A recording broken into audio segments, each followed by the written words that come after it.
Student, now I'm going to tell you what is. First of all, I would like to say in not for profit organization, we prepare mainly one is balance sheet and two accounts are prepared there. First is receipt and payment account. First, receipt and payment accounts just like a double column cash book. You have learned in class 11 what is cash book. मतलब receipt और payment में क्या होता है कि cash book की तरह receipt, जितनी भी रिसीट किसी भी तरीके से पैसा आया आपके पास तो रिसीव करेंगे, रिसीट में लिखेंगे. और किसी भी तरीके से आपने पेमेंट किया, किसी भी तरीके का मतलब just suppose you are maintaining the account for 2018 but if you have received the money for 2012 that was due, but if you receive then you will mention at receipt column, okay.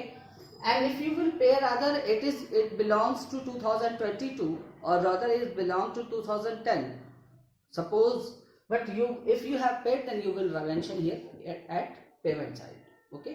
मतलब कि अगर आपने किसी भी तरीके से का पैसा, चाहे पहले का बाकी हो चाहे भविष्य में का एडवांस हो, अगर आपने पेमेंट किया तो आप लिखेंगे, अगर आपने रिसीव किया तो आप लिखेंगे, ठीक है. रिसीट एंड पेमेंट अकाउंट में. और देखिए मैंने रिसीट एंड पेमेंट अकाउंट के लिए लिखा है, receipt and payment account is a summary of double column cash book. It begins with cash and bank opening balances and ends at closing balances. ये एक कैश बुक की summary की तरह से होता है, जो कि जिसकी शुरुआत कैश और बैंक के ओपनिंग बैलेंस से होती है और क्लोजिंग बैलेंस पे खत्म होती है. ये इसका proforma. Income and expenditure account, I would like to say it's just like a profit and loss. जैसे कि प्रॉफिट एंड लॉस में क्या करते थे, उस पर्टिकुलर ईयर का खर्चा, उस पर्टिकुलर ईयर के इनकम. अगर आप 2017-18 का अकाउंट बना रहे हैं, इनकम एंड एक्सपेंडिचर बना रहे हैं, और अगर आपको 2012 का कोई बकाया मिल गया तो उस साल की इनकम नहीं मानी जाएगी, उसको डिडक्ट कर देंगे. Got it. अगर आप 2017-18 का अकाउंट मेंटेन कर रहे हैं और 2020 का अगर आपको एडवांस से पैसा मिला हुआ तो that will also be deducted. It's just like a profit and loss. Income and expenditure account is like profit and loss account of an enterprise. Hence NPOs not for profit organizations are not established for earning purposes. देखिए ये profit and loss की तरह होता है, लेकिन NPO का मकसद, NPO का एस्टैब्लिशमेंट कोई अर्निंग पर्पज से तो होता नहीं. They don't prepare profit and loss account, instead they prepare income and expenditure account. और उसकी जगह वो क्या प्रिपेयर करते हैं, इनकम और expenditure account. At the and they don't show profit but surplus.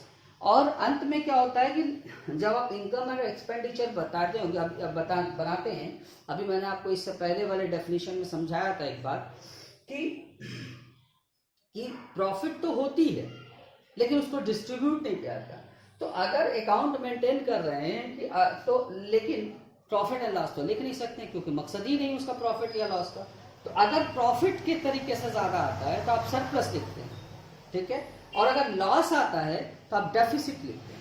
बस यही फर्क होता है इसमें. लिखा है they do not show profit but surplus. If profit, अगर प्रॉफिट है तो सरप्लस, डेफिसिट इफ लॉस, और लॉस है तो deficit.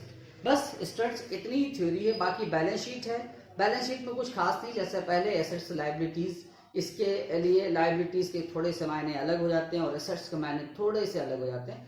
But it's almost the balance sheet you have learned in sole proprietorships, okay. A very little differences you will get in not for profit organizations. You can manage it, it will be okay. I hope you will understand.